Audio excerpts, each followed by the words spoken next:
Hello everyone. Welcome to Vintage King Los Angeles. We're very excited to be hosting the launch of the Avid S6 control surface. We have a couple of friends from Avid in town, Tom Graham and Ozzy Sutherland, and later on we'll be seeing Dave Pensato and Herb Trawick as well. But first I'd like to introduce Tom Graham.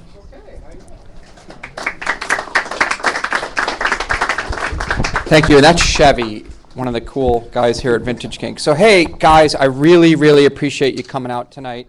I know a lot of the faces around here, and it's cool to be down here, 1176 Sunset Boulevard. I mean, I never have to remember that address. It's just right there. So yeah, we're really excited to be here tonight and see so many people interested in Pro Mixing and Pro Tools and in that world. How many people, just curiously, have some sort of Avid control surface right now? Wow, check that out. That's pretty damn good. How many people have an analog or digital console of any other flavor? Cool, cool, cool. And how many people mix in the box but maybe don't have a control surface? Okay, pretty good. All right, great. So we want to take you through S6, really talk about the details of it. We really do want you to get up close and see it, so we'll try to keep this portion of it short, and then you can come up and get around it. Also, we do have the ability to schedule demo time, so that if you want to get a more in-depth, personal demo, you can do that as well. Maybe if you stand here, will our audience at home will be able to see a little Oh, bit. my audience at home, out on the World Wide Webs. Okay, good.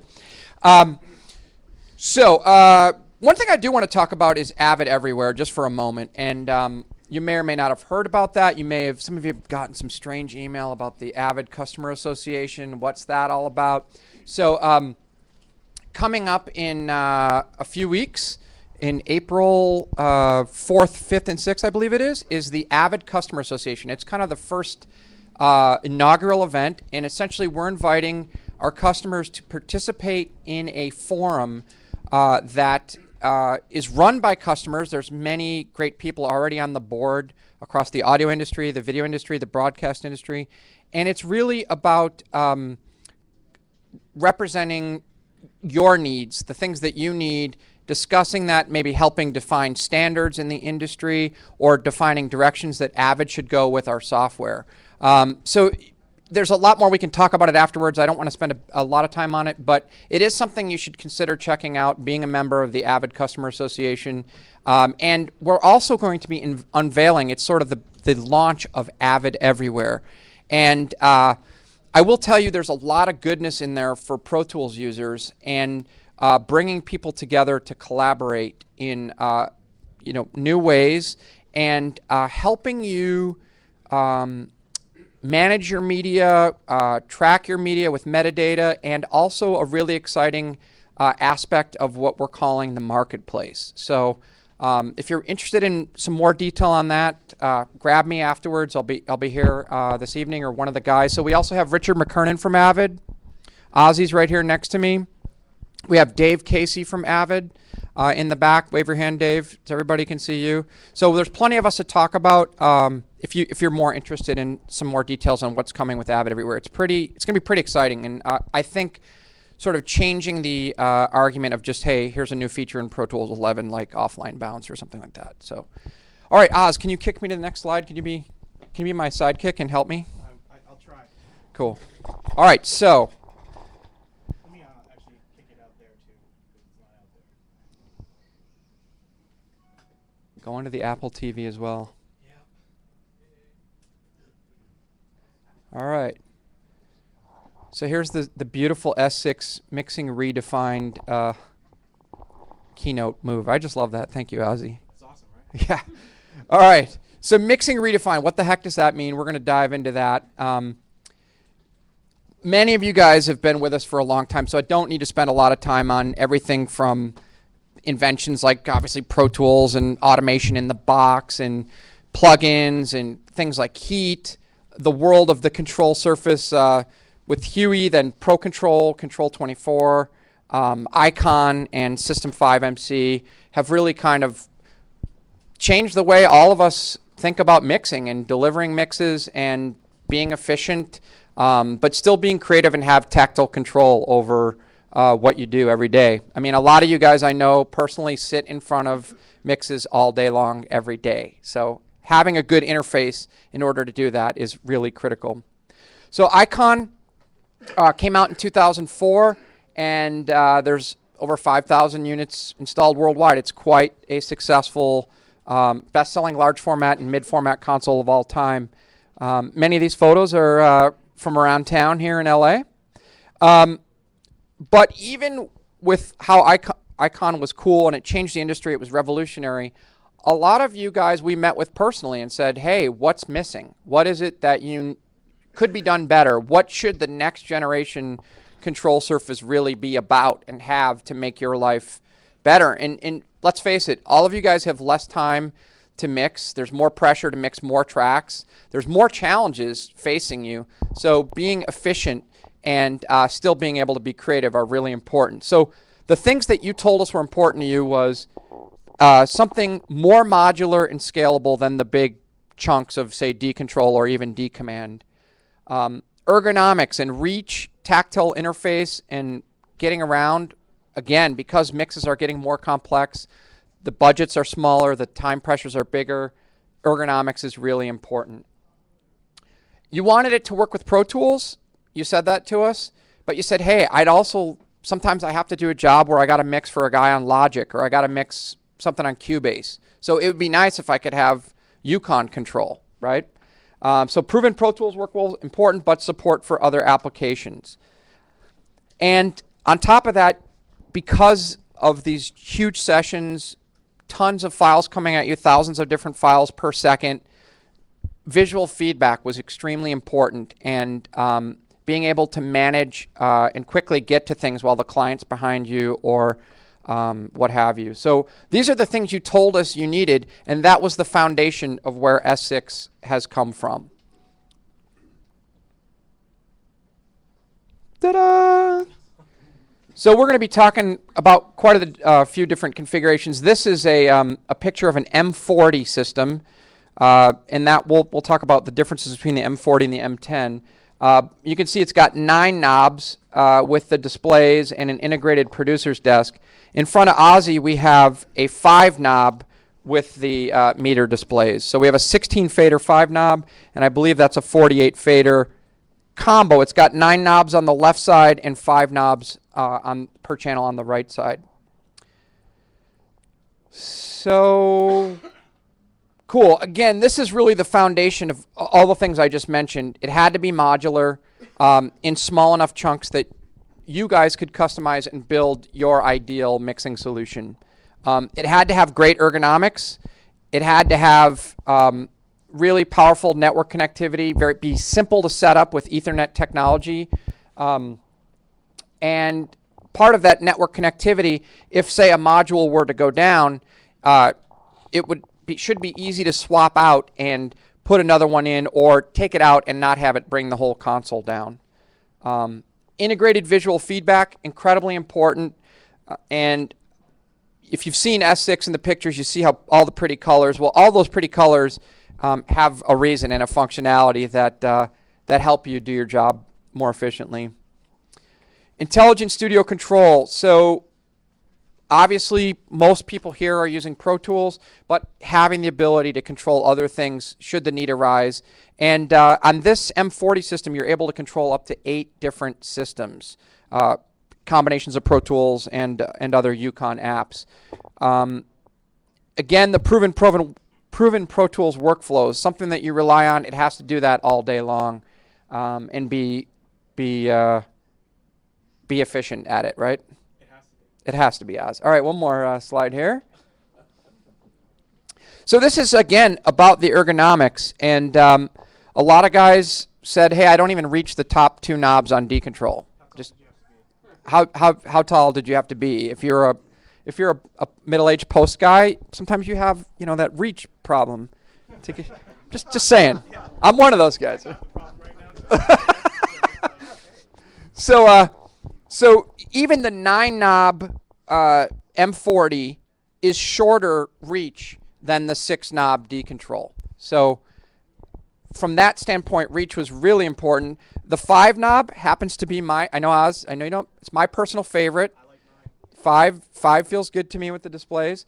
And then you've got the D command, which had 2 knobs at 22 inches. So a little bit about ergonomics that way. And then if we also talk about the width, a lot of guys said, look, the D control's great. I love it. The center section's just too wide. It's too much real estate in that area. And so here you can see the center section of the S6 is 12 inches.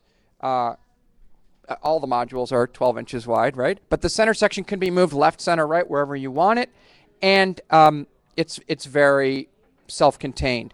One aspect that is cool that's not in the slide is we also have, this was, Scott, I believe you were on the one of the exploratory panels. Most of the mixers said, we want an integrated sliding keyboard so that when we need to do some editorial or some naming or routing or whatever that we're doing, we can use it and get to it. And when we don't want it, we can slide it out of the way or take it off completely and just mix. So that was, in fact, I think probably the number one thing that mixers from Warner Brothers, Disney, et cetera, said we have to have. So we listened. All right, Oz, tell us a little bit about our rig that we're using. Well, the rig that we're using tonight, I'm actually running HD Native instead tonight. But I have a HD Native Thunderbolt MacBook Pro Retina with 16 gigs of RAM and just running the whole session and everything off of a USB 3 drive for tonight's rig. And we're just using an HDIO down here. But as far as the system components for the S6, this is how it breaks down, and we've had a lot of questions from people on how it really comes together. But what we have is a fader module, then you have knob modules, the master touch module, which is from here up, and it also retracts back and forth like that. You have the master automation module, and obviously you can build it however you want. We'll get a little deeper into this as we go along here now. So, believe it or not, the blank part of it was actually a really important aspect that people would want to build. So here you can see the nomenclature of how we name your modules. M40 refers to the brain. So the M40 system can essentially control 40 different modules, networked modules. So fader, process, knob, and displays. So the D stands for displays.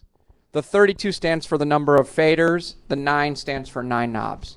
So an M40 32.9D. Here's an M40 24.9 with no displays. The added-on meter displays. And then here's a little more custom situation. Some of the channels you may not want knobs on. Maybe some that are further out of reach. So you see on the outside we have some blank panels. And then we have populated 16 knobs, 16 channels with knobs in the more central locations. I think I'm on. Oh, yeah, I'm on. Easy, Barry White. Yeah, So I know you guys can't really see this from back there, but I would say as soon as we're done giving you the spiel, come up.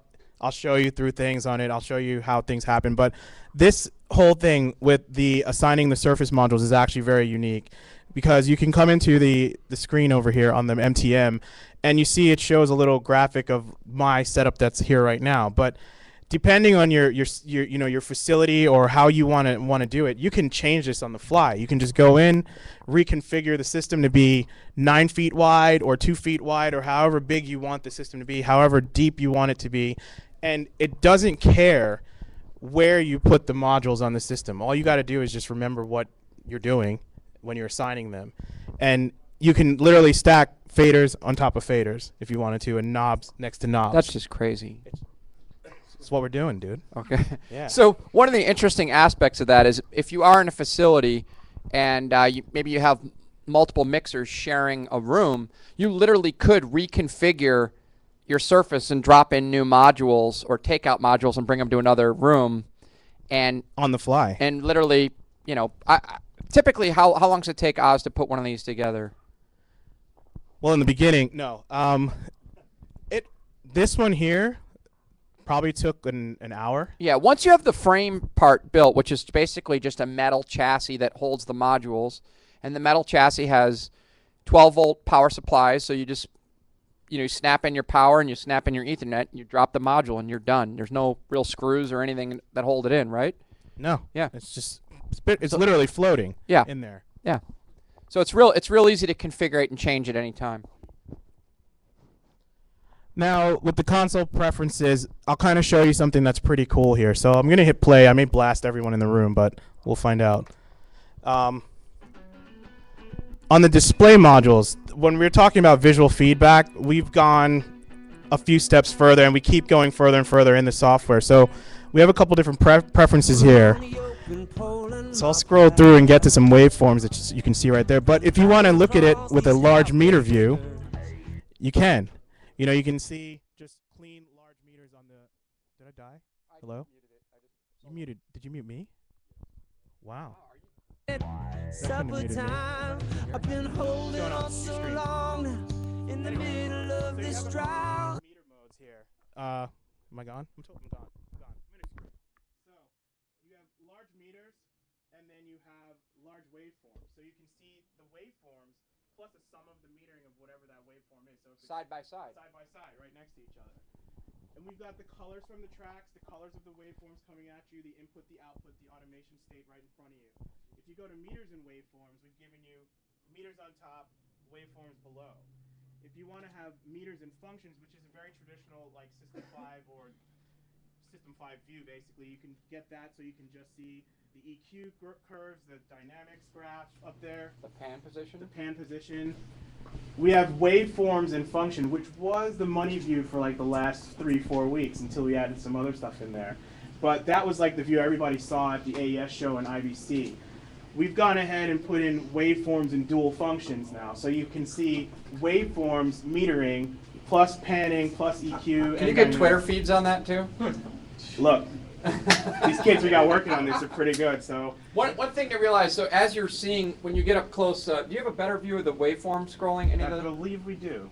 Because you're going to see essentially the waveform moves from top to bottom, and there's a playhead, so that as a mixer you're able to see when the sound is coming. You'll even see fade in or fade out information from Pro Tools, and you can scroll the size of the waveforms if they're not big enough. If, Oh yeah, say I it's could a, totally do that right now if you Yeah. wanted to. I mean, if I actually went over to Pro Tools, and then if you just change the waveform view, you're seeing that happen real time up on those screens right there. Yeah. If I was to do a crossfade, a fade in, clip gain, any of that, move a clip from another track to another track, it's real time, straight out of Pro Tools. I'm back. I have a microphone. Hello. All right. You can hear me one now. other thing to mention that makes S6 unique, if you've seen maybe some other console that has some form of waveform scrolling, each one of these modules essentially has a PowerPC processor in it. It's a computer. So drawing the waveforms and or any of the displays that Ozzy's bringing up doesn't tax your host computer. It's all being done and processed in the S6 itself. And then the final dead view again. Am I gone? Am I there? I'm here. Do I have to scream? Okay. Don't worry about that. Yeah, I'm not worrying about that anymore. Is we've done waveform, dual function, and routing all together on the screen, and we're not done with what we're gonna do. We have some ideas and plans to do a lot more to the system as it keeps growing and growing and growing. One of the other things that's really unique about the S6 is the track matrix page. So what this page allows you to see at any given time is 72 tracks out of your Pro Tools session. Do you have it on PowerPoint or Keynote? I think so. Since that's hard to see. Yeah. We'll get down to that. Wow, this is like the ultimate Jeff session right now. So these are just kind of taking you through the different modules. We can always jump back, but since we're on there, here, these are the different displays that the MTM module that Ozzy's going to take you through. Yeah, so on the Master Touch module, you have the track matrix view. And what the track matrix view allows you to see is 72 tracks out of Pro Tools at any given time. the cool thing is, you know, all of you guys are working in Pro Tools. You colorize your sessions. They get bigger and bigger. We give you HDX. It gets even crazier. So now we've allowed an option in here where you can display breaks on track color. So what that allows you to do is this. It breaks down your whole session by track color in here, and it's much, much easier to navigate the session in front of you. So it's like if I'm looking for that drum track, I can just go here and then, you know, target that track. Boom, it's right in front of me on the surface. So it makes navigation of your Pro Tools session that much easier and that much more fluid for you. Yeah, so you get really nice color coding. You're able to do other functions from this view as well.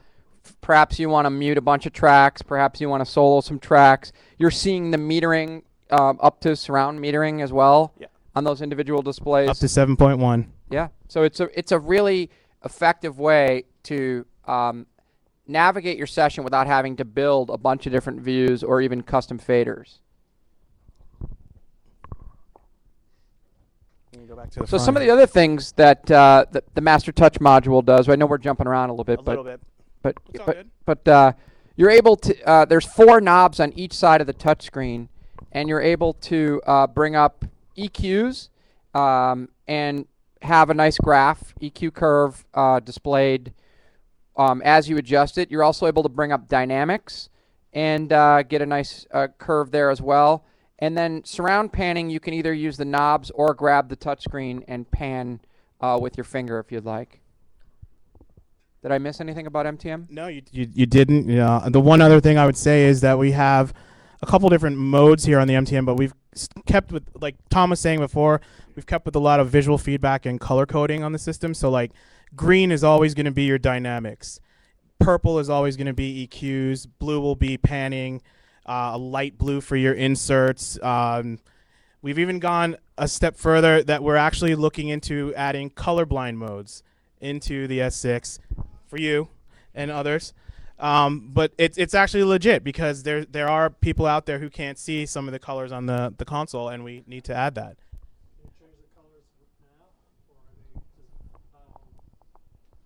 So on the track colors, anything you want to assign, and maybe Oz, I don't know if you have the view of the overhead, but these track colors down here below the faders, if you guys can see, these little switches actually light up to follow the color of the Pro Tools track. So not only do you get the color coding here on the matrix, but you also get it below each channel fader. And those colors you can change. But the actual mode of dynamics is green. It'll always be green. Yeah. EQ is, as you said, purple. Purple. Yeah. So Sens is a amber. Is that right? Amber or yellow? Amber. So again, here's a Here's little a bit more more. exploded view of that. Yep, of the track matrix. But I'm urging every one of you, as soon as we finish boring you to death with this, come up here and I'll show you things on the console. One other thing to see on the bottom is you do have some really nice. You have metering on the top level that you can really get 8 channels of up to surround metering, and you can see Ozzy's kind of scrolling around, and you can scroll around on the bottom. Notice the color bar there. That allows you to scroll your session, all of your tracks of your session, by clicking, say, on the light blue might be your sound effects, the orange might be your Foley, etc. You're able to just bring the window of what tracks you want to look at and navigate quickly that way. We kind of went through the display modules for you, but this is actually a more close-up look of it. The one really important thing in Pro Tools 11, it does follow all your different meter modes. Since we've added 17 different meter scales to Pro Tools 11, K-scale, PPM digital, all that stuff, that now happens real-time when you change it on the display modules. Waveforms, clip name, track name, color, all that stuff we just mentioned before. One other neat feature about the waveform scrolling is there's text on the bottom and the top of that view, and it will tell you the clip name that's coming in, and then it goes bold when that clip is playing. So at least you have some heads up of what type of sound might be coming at you that you otherwise might not be able to stop the transport or grab Pro Tools to find out. And here's a close-up of all the display module views. So you see to the left, it's meters and panning, large multi-channel meters, and it's following the meter scales of Pro Tools. And the dynamic waveform view. So there you can see acoustic guitar 3 is the clip coming up, and acoustic guitar R2 is the one playing, right, on the second channel? So you could touch on this a bit, the design. Yeah, I think we did really cover this. Again, you can get a better feel for what the empty frame or chassis looks like. It's a very simple sheet metal design with a really nice integrated armrest, option for producer's desk, and there's literally 12-volt power supply matrix and Ethernet harnesses, and it's just simple to drop them in. We've done a couple time-lapse photos of building it. It happens really quickly once you get Once the time lapse goes. yeah, once you start dropping the modules, and it's over pretty quick.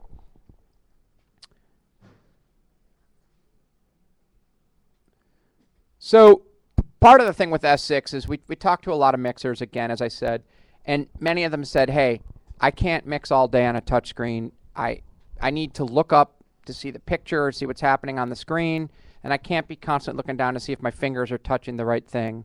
However, that said, they did like the idea of some things being on a touchscreen and integrating that into the workflow, but having the proven faders, knobs, switches is a requirement. Here we are on the rich visual feedback. LED meters down here. We've gone with OLEDs on the knobs and inside of the fader modules too. They have a longer life for us, and there's a lot more we can do with those. One of the big things that was a complaint before was you always had a 4-character or 6-character. It truncated the name on the console. You had no idea what the hell you were reading half the time. Now you've got up to 12 characters there. We can play with the font size if we need to, and you'll be able to see exactly what you're looking at. And now on the knobs, whereas you would probably touch a knob before and then get a value, or touch a knob and then it would go back to the actual parameter, you get to see both of them at the same time on the knobs too. Yeah. Why don't you take us back to just the module slides, if you want to just escape out and go to just so we could cover a few of the basic things on, like, start with the fader module. Where were the modules? Right about right number 18. There you go. So just as Ozzy was saying, if you go with, say, an M10 system and you don't have the display option, you do get full resolution 25 segment LED meters right next to the fader. So you're not having to look at the fader and then look up to find what channel you're on and what the level is. So it's right next to it. And as I mentioned, the little chiclets, as I call them, They're modifier keys. Thank you. The modifier keys, so you've got your shift, control, option, command down here on the bottom, and a couple of programmable user ones that will eventually be there. But again, those act as the color codes as well. They serve dual purpose so that you can see, hey, my Foley's in orange, my hard effects are in blue, etc., etc. It really does help you navigate. So really high quality faders. 32 segments. I was wrong, 25. All right, so it's 32. There's, as Ozzy was saying, these are the high resolution OLED displays. They can display multiple pieces of information. And there's the modifier keys. Cool. Rock on to the next one. So the process module usually sits above the fader module. It comes with one row of knobs that essentially defaults to pan. You can change it into whatever you want it to be. Change them right now. I can change them to all be EQ if I wanted to be. So yeah, you pop into an EQ mode, what have you. But this really sets up what the knob module above it is doing. So your typical modes that you'll spend the most time are sends, dynamics, EQ, etc.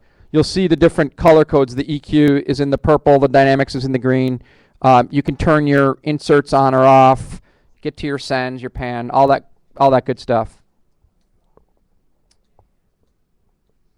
Yeah, we should just have that build all at once, huh? It should. And then, as we said, the knob module is 4 knobs. So when you add the process knob, you get 5 knobs per channel. So 4 in this mode, and then you essentially get your color coding for EQ. But each one of these knobs, besides being LED color coded, it has a really nice OLED display that gives you the value, what the parameter you're adjusting, and then a graphic display of the rotary knob in action, right? So that's kind of all the modules. Yeah. We didn't, you know what? We didn't cover the master automation module. Yeah, on this module here, on the master touch module and master automation module, you have 24 assignable keys on this one, and you have 24 assignable keys on the master automation module. What that's going to allow you to do, we've hard coded them for the initial release right now, but down the line here, we're going to have a soft key editor for users to go in and make them whatever key commands, macros, Yukon commands that you want them to be. The cool thing is about the master automation module is that even though these say jog, shuttle, trim, and they already do that, those functions within Pro Tools, these 8 buttons here are soft. The whole numeric keypad is soft, and you have user 1 and user 2 on each of your 8 fader modules that's soft too. So if you want to just make, a save button on every one of your fader modules all the time and have it there so you can always make sure you hit save, you can do that. And you can customize it to however you guys like to work. You don't? We don't like to work either, but Cool. so I think it's like we should let everybody start coming up. One last thing to mention. So tell us about the monitoring. So it's Xmon monitoring. It's Xmon monitoring. It's using Xmon. You've got a monitoring page here on a console to handle all your buses, your sources, and everything else, and your fold down right on the touchscreen. And then your monitor controls are right here from the Surface. Cool. Chevy's right behind you. I am. In a few minutes, I'd like to introduce Dave Pensado. Sounds great. We're ready. I don't know who Dave Pensado is. Oh, no. All right. We have a few minutes to A few vamp. minutes to vamp now. Yeah, so we can take a few questions if you'd like. Yeah. So yeah, please. So because it's all modular, upgradability must be pretty quick. You're mentioning other things are coming out other than physical equipment. So, for instance, I went to a demo recently for Dolby Atmos. Would that be something you might want to plan putting in the Atmos monitors? So as far as the question is about modularity and upgradability, future upgradability, I guess you might say, right? So multi-tiered answer. Number one, what's great is, let's say you buy a 16 fader 5 knob without displays. Yes, you want to grow it to a 24 fader with displays or add 9 knobs. You could change out your frame and just add those modules. So from that standpoint, it's somewhat future-proof. It's scalable upwards. The only situation you might be is deciding which brain, the MTM 10 or 40, you'd have to buy, and you might have to swap that out. As far as functionality of a monitor section growth, that's also possible for upgradability in the future because we have third-party companies we're talking with right now about licensing them to do Yukon to be the monitor section. So Ozzy, can we say any of those names? I just got looks from everybody in the room. Probably not. Okay. But Dolby is a third-party developer with us, and one of the things that's actually we failed to mention was that there's 10-point touch on the touchscreen. So in Dolby Atmos is 9.1. That's all I'm gonna say. So you can pan with all 9 all fingers? 10 of your fingers? Wow, Maybe. that's amazing. I don't know. Ozzy. I got to see you do that. I could do that. It's like. All right, question, Tom. So that would be a potential upgrade possibility, that there would be a module that would be just joysticks. We have no plans right now to do that. We're kind of, going in the touchscreen surround panning or, 2-knob panning with your knobs. But it is a possibility, and also, do we have the slide of the PEC Direct? No, that's not in there. Okay. I don't think it is in there. Okay. Is it? Well, the Colin Broad PEC Direct panel, he's already built a version that sort of fits in as another module in the S6. I mean, the really cool thing, since we've brought the S6 out, when we launched it at IBC, we did AES, and these past 6 months have been pretty crazy. But what we've noticed from third-party manufacturers and just ideas from you, the users out there, when you see the console and you finally touch it and check it out, and the ideas that are coming for even how they want to configure it or build it into their workspace is just like, it's just been crazy. Yeah, in fact, one of the first guys we did a demo for at IBC, they want to take the master automation module and put it side by side with the master touch module, and then put a keyboard in front of it. Am I right? Yeah. So there's already like creative ideas of how people want to build. They want their master section to be 24 feet or 24 inches wide. So there's a lot of different combos. Yeah.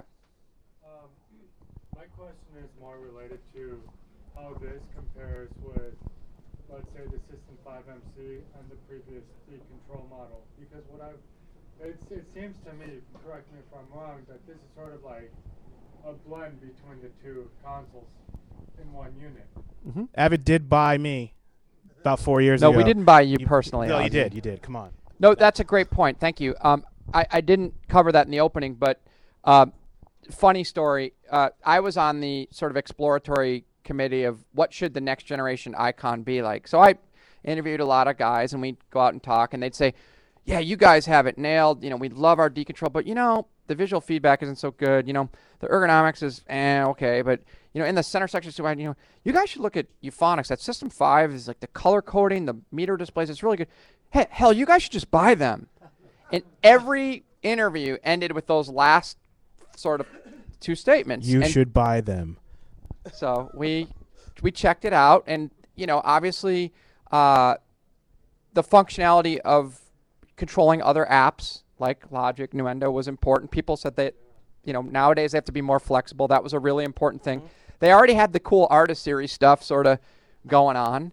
And the DSP console, especially the broadcast version of that, was really appealing. And it was a good fit. We didn't want to fight anymore either. It was a good. We didn't want to fight. We didn't want to fight. I'm tired of fighting. Tired of fighting with you. Yep.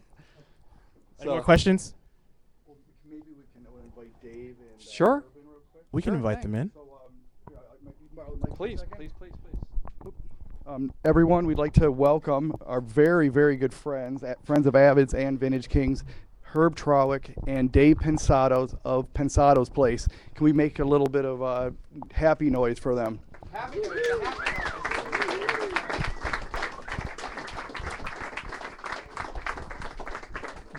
Dave, Herb, Your loyal following awaits. come on in. How are you, Herb? Good to see each other. Hi guys, how's everybody? Nice to hear both. We made arrangements. All of you get a console for free. Congratulations. That's funny, Herb. I was going to say a 500 module, but okay, hey. Okay, well, that means we just lost our sponsorship. Testing. Oh, we've got audio. What's up, everybody? What's up? I ain't got no audio. I do. Well, Check. You're okay. I'm check. I'm good. Oh, I don't get to be heard. That's what it's okay. You did this, didn't well, you? that's what happens on the show. That's what we do on the show. Man, how many of you here for the first time? Is this place the coolest place on earth, or what? Yeah.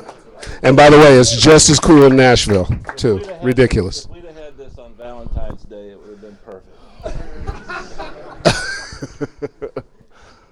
I'm looking to see if I'm gonna get thrown something. Yeah, I think we're safe. Mostly got. Uh-oh. Anyway, man, what a pleasure to be here. The S6 is an amazing piece of equipment. Vintage King. I can't remember the name exact. This Retailer of the Year. I think that they won Dealer of the Year, correct? Avid That's Reseller pretty of the impressive. How about a hand for Vintage King? Year. Yeah, absolutely. There's, for obvious reasons, Herb and I have been blessed to meet a lot of manufacturers and a lot of people in audio, and Vintage King epitomizes everything that's right about our industry. They really do it right. Look around. I mean, great service. I was here Tuesday. Staff very knowledgeable. This is my go-to place to get information. You too, right, Herb? Yeah. Well, good. My mix is improved because I just here. We're not talking about alcohol, Herb. Oh, Did I actually say that? Man, you guys are too polite. Only 3 laugh, but that's better than I usually get. that is true. Hey, what's up? Where's Collier? Is he here? Yeah, we know what happened last time, right? Yeah, no. Shall I say something? That's what means. Okay, that's usually our shtick. Beyond the technical and the customer service and the care that they have for their products and for all you guys, it's interesting for us to have Avid and Vintage King work together in such a way, because from the beginning we call them our two girlfriends, and it's kind of like dating Pamela Anderson and Zoe Deschanel. We've got the big brassy blonde. I'm about to get to that.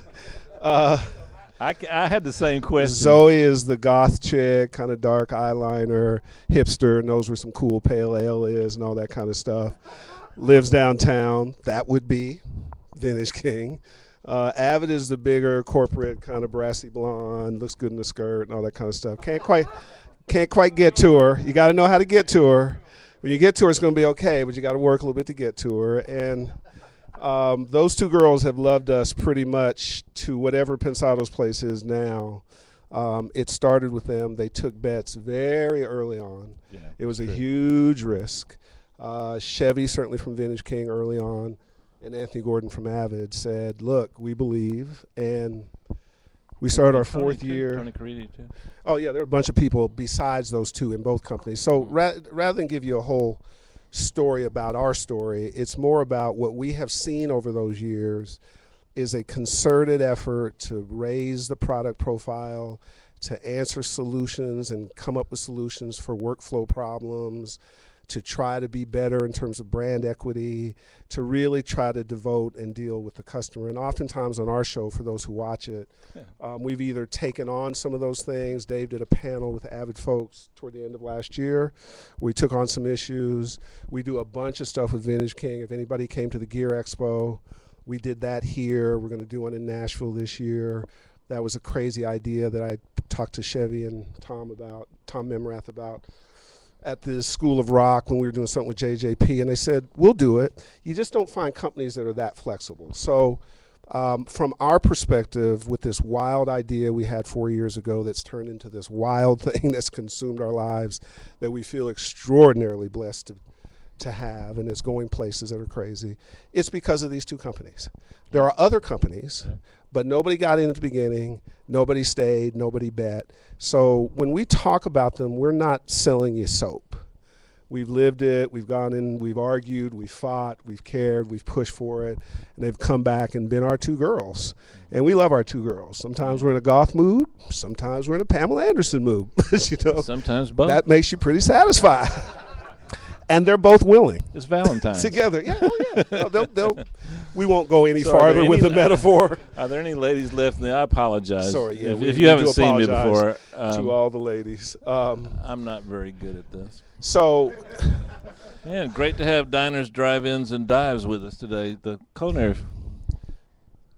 That went nowhere. I know, but it made me laugh. That's all that's important. So I'm sure people are from various walks in the audio life and so on and so forth, and we'd love, to hear from you guys. By the way, if you live in LA, if it's of any interest whatsoever, and you want to come by a taping of the show, we'd love to have you.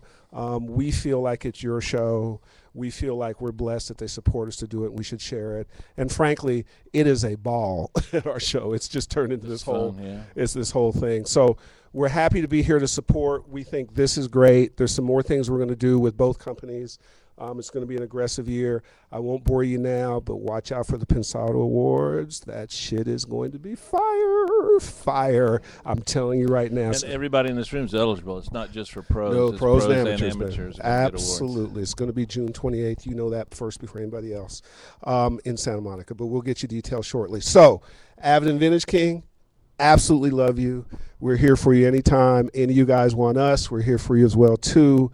What we try to be is honest and organic about all this, and so far you guys have allowed us to do it. So we are humbled to be here. We're humbled by the corporate support, and great to see everybody. I want to answer some questions. Oh, do people have questions? We'll be glad to answer. I'll answer anything. I think they want to eat. I'll tell you about the S8. It's coming out in about 3 years.